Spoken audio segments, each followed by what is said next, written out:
Саламатсыздар ма? Менің атым Игілікова Әсем.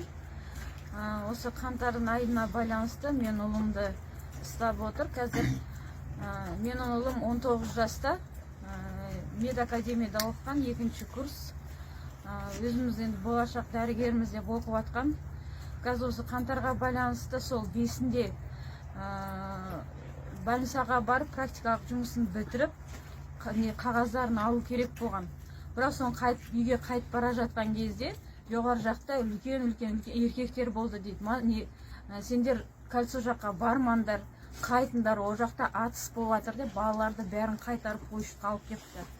Сол кезден бастап менің балам қазір қамауда. 13 күні алды.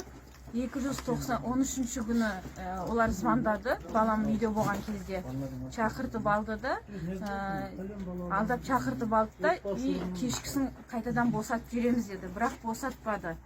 Қазіргі кезде 291-ші баптың 4-ші бөлігі, 287-нің 4-ші бөлігі, 255-дің 4-ші бап бойынша қазір оған қаулы шыққан.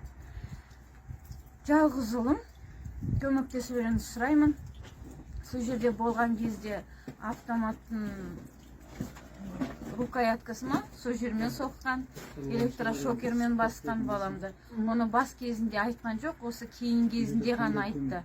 Ал денесінде мен қарадым, онда ештеңе жоқ.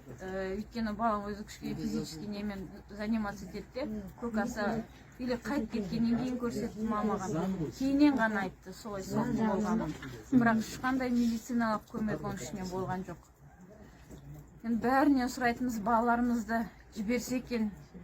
Мына қазіргі болашақ жастарды қамағанмен, ол біздің болашағымыз ғой.